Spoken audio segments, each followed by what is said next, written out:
Ce sont les lapins qui ont été étonnés. Depuis si longtemps qu'ils voyaient la porte du moulin fermée.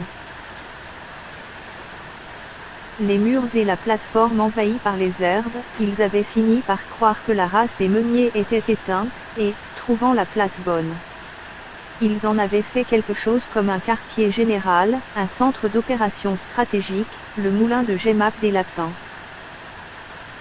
La nuit de mon arrivée, il y en avait bien, sans mentir, une vingtaine assis en rond sur la plateforme, en train de se chauffer les pattes à un rayon de lune. Le temps d'entrouvrir une lucarne, FRRT. Voilà le bivouac en déroute, et tous ces petits derrières blancs qui détalent. La queue en l'air, dans le fourré. J'espère bien qu'ils reviendront. Quelqu'un de très étonné aussi, en me voyant, c'est le locataire du premier.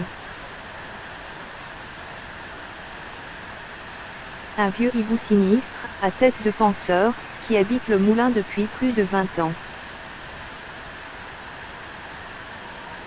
Je l'ai trouvé dans la chambre du haut, immobile et droit sur l'arbre de couche, au milieu des plâtras, des tuiles tombées.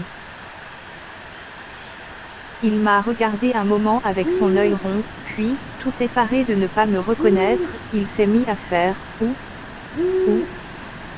et à secouer péniblement ses ailes grises de poussière.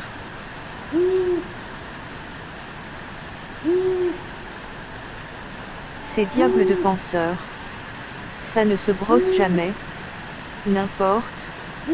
Tel qu'il est, avec ses yeux clignotants et sa mine renfrognée. Ce silencieux me plaît encore mieux qu'un autre, et je me suis empressé de lui renouveler son bail. Il garde comme dans le passé tout le haut du moulin avec une entrée par le toit.